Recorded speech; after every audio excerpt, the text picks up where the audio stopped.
We're at Hansen Creek today. We're going up looking for some crystals. It's a very popular spot, but if you haven't been here, I just wanted to show you what the parking lot looks like. Okay, so there's a few cars behind us. It was a bit of a rough road getting in here, but as you can see, there's a lot of cars. So there it is. Okay, and the trailhead is just this way. Right behind me. You walk in for about a quarter of a mile, I think. Then you just go up on a hill in amongst all of these trees. As you can see, it can get really dark in there if it's late in the day. And right now it's about 2 p.m. We're very late for this kind of a dig. It used to be a road, but I guess since they stopped letting cars come in, it's turned into a trail since I've been up here. This is about as steep as it gets for the trail. Up on the hill, it gets a little bit steeper. Hey, it does get a little bit steeper right here. It's not too bad. I think this is probably the steepest part. Of course, I said that before, didn't I? Oh, well, this is about as steep as it gets. This portion of the trail, you can see it was clearly a road one day. This is Devil's Club, and you can see why. Look at those stalks. Those stalks have nothing but thorns on them. We used to hike down the creek and fall and grab these things in our hands and never do that again. So you want to stay away from those too. They sting. They're called stinging nettles. A lot of people don't know that the antidote to stinging nettles grows right next to them, these ferns. See the bottom of that fern? And it's got little pods on it, see little black spots? That's the antidote for stinging nettles, according to somebody that's told me. I've never been willing to sacrifice my skin to actually try it. These don't seem to have the big nodules that I normally see on ferns. From the trail, you can see how far down I-90 is there. And we drove most of this elevation, but it feels like we're walking it all. It's still going up a little bit. We're almost there. We're headed into the dark now. Into the dungeon. I've got my little garlic and, cross, and I'm ready for anything the darkness can throw at me. Oh, but I forgot my wooden stakes. I only have metal ones. Uh-oh. Uh-oh, indeed. The beginning of the dig site. Everybody thinks you have to just run right up the hill right away, but it actually goes on for quite a while past here. And as you can see by the tailings, this site's been dug a lot. All these rocks on the ground have come out of holes. So it's pretty picked over.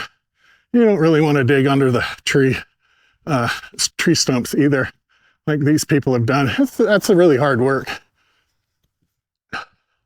But it just keeps going along here for quite a ways, actually.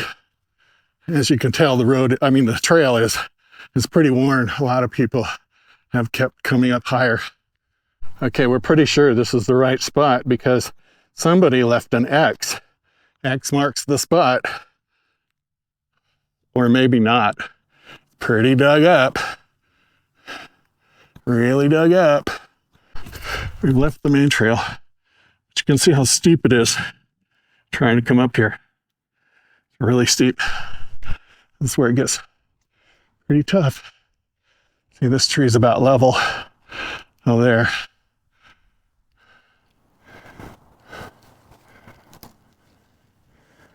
You get really hard in here. I'm gonna try this spot right here. Dig that wall down a little bit. See if they found anything.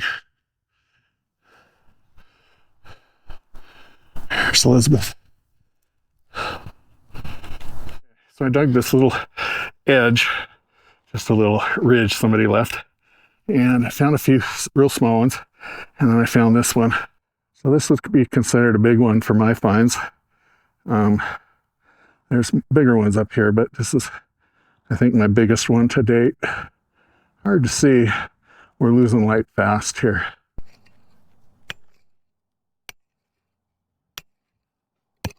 John's digging in the hole here, looking for crystals. Okay, I finally got down underneath everybody's tailings.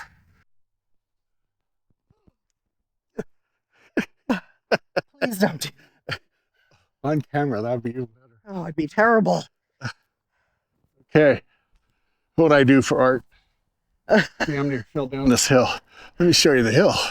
Yeah, that's pretty good. Here we are. Here we are.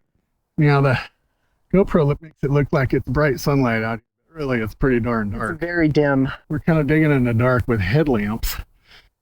Sunlight's way better. And here's our hole.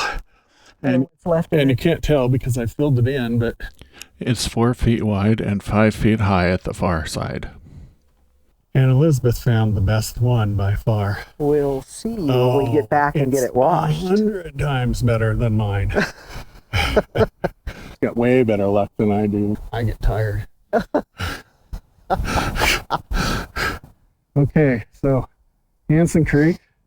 When we get down, we'll pull out the rocks and we'll wash them off, and we'll show you how many rocks we carried down that should have been crystals. Yeah.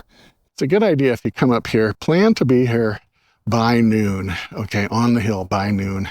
And it took longer to walk up than I remembered. It was probably half an hour to walk up. Thereabouts, yeah. Yeah, it took us about a half an hour to walk up and get up this really steep hill. You want to go up at least part way. Yeah, we're going to try to get off this hill and not have to do it in the dark.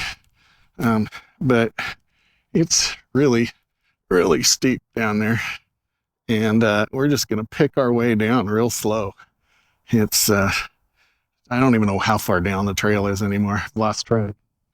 We had people digging on both sides of us, and I don't think they did any better. We had one special find, which we'll show you in a second. The crystals here are the ones we found that are pretty typical of the site, but a lot less than previous trips, which we'll show you later too. But first, here's the mud ball we found. We could see crystals inside sparkling, but we didn't attempt to clean it on the hill. Leaving the dirt around it would help protect it on the journey home. Don't do this in your sink. I put the gold pan down to catch the dirt. Hopefully we'll separate most of it out so it doesn't go down the drain. It'll clog your pipes really bad. Here's what it looked like when it was all cleaned up. This one mud ball had more crystals than all of our other finds combined. These crystals were not clear like the others, and I don't know why. I tried 2 different kinds of acid to clean them up, but that had no effect. Some of these looked a lot like our topaz finds, which you can see in another of our videos, but they definitely are not topaz. These crystals are from a prior trip to Hansen Creek. Here's a good example of the rare Japanese law twinning, which this site is famous for. Twinning is when 2 crystals form a V shape, which is always exactly 84.55 degrees in quartz.